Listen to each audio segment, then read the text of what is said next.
The Callisto Protocol isn't as bad as people say. Since the releasing of Callisto Protocol, the game has been met with tons of mixed or even negative reviews. Some of these reviews are saying that the game is just downright terrible or a colossal disappointment. And that's pretty much all you can see when you look up Callisto Protocol reviews on YouTube. Like, okay, it's a bit dramatic because, trust me, this game is far from perfect. There's lots to talk about here. But it's definitely not a colossal disappointment. I'll take disappointment, but not colossal. Like many, I was pretty hyped for this game, especially when I heard that Glenn Schofield was going to be involved in the game and was going to be a spiritual successor to Dead Space. I was like, hell yeah! That sounds like a great fucking game right there. Then the game drops and oh boy, the reviews. And I think a part of that negativity was the hype that the game was going to be just as good as Dead Space, and it just didn't deliver. But the reviews didn't deter me from getting the game myself and playing it. And you know what? I thought it was a pretty darn good game. So let's get into the nitty-gritty and see what this game was all about. I actually really enjoyed the combat in this game. I know that was a really big talking point for a lot of people who didn't enjoy this game. It was the gameplay. They said it was very hard to get used to, very heavy. But I thought it was very straightforward and simple. You just move left or right to dodge incoming attacks, and there's no dodge window. It's just hold left, hold right, and you'll dodge it, and then press R2 or R1 to attack. Each attack is slow, but it has such weight to it that it's just so satisfying. Later in the story, they do introduce guns, and I do like how they incorporated the gunplay into the fighting. At the end of a 2-hit or even a 3-hit combo, the game will just automatically aimbot you to like an enemy's head to do some extra damage. And then you get a telekinesis gauntlet like in Dead Space that pretty much makes you a powerhouse, because in Dead Space, while you were only able to like pick up small objects like a pole or like a radio, in this game, if it's bigger than you, it does not matter, you can grab it, and it made you into an absolute machine. However, the flow of the combat is ruined when there's 3 or more enemies, because this combat is really only good for one-to-one encounters. So when 3 or more enemies show up, it really puts you into a sticky situation.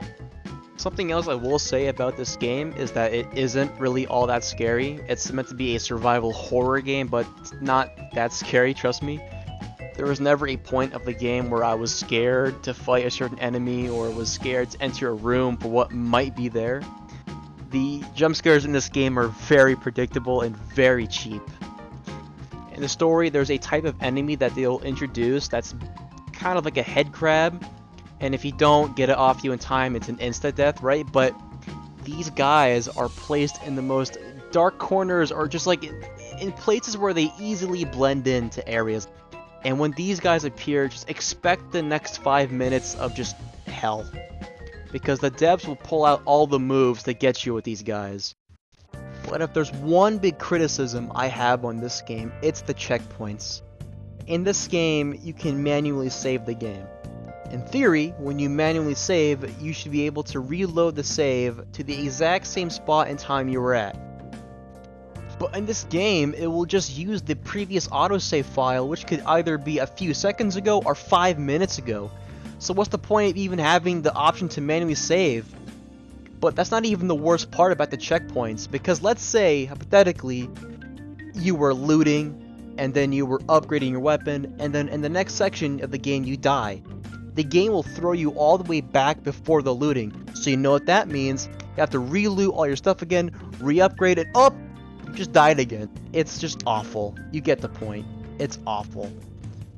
So, there really isn't too much to say about the story in this game. In Callisto Protocol, the game's story follows Jacob Lee, who is sent to Black Iron Prison where he is fighting against infected prisoners with an unknown disease. And it's good.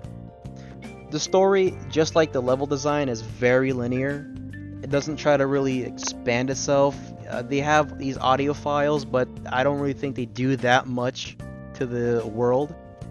But the story is good enough to keep you engaged, and I think a big part of that engagement are the performances in the game. The actors did a pretty darn good job in this game. you got Captain Lennox from Transformers, Kimiko from The Boys, and you got Starkiller. That's already a pretty strong cast right there. I remember the entire time we're playing the game, a friend of mine and I kept fanboying over the fact that Josh Duhamel was in this game, right? Anyone who grew up in the early 2000s definitely saw the first Transformers movie, and I was just super happy to see Josh in video games, especially in this game, and he killed it in this role.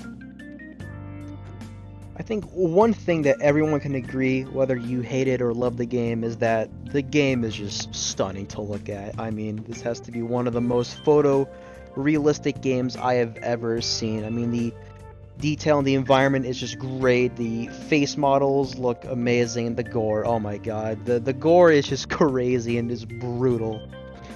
And it's crazy to think how a game can look this amazing and also run this well. Which is also another point that a lot of people were complaining about, the performance. On launch, there were a lot of complaints about the performance issues, frame drops, and gameplay stuttering. I played my game on the PS5, and well after they released the 60 gig update to fix the performance issues, so my experience was pretty much flawless, almost. I was able to play it on the performance mode, and it was able to keep a stable 60 frames for the entire game. And the only glitch I got, and I didn't get it on camera, but I did run into one glitch where I was stuck on this challenging part, and then when I died and tried to restart the checkpoint, the game launched me forward into the story, and I was able to skip the hard part. So it's a real shame that this game got the reception it got, because I do think the devs have something really special here that could span even further. And I say this because the game does end on a pretty big cliffhanger, and it would be a shame to leave the story here.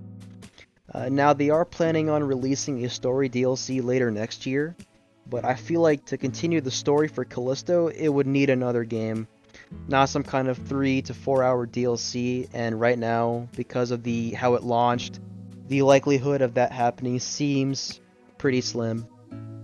So, in conclusion, Callisto Protocol is a game that is definitely worth your time. If you come into this thinking it's going to be like Dead Space or on the same level, you're just setting yourself up for a disaster, because when you compare this game to Dead Space, this game wouldn't even get up that high to that level, but on its own, it's a pretty darn good game.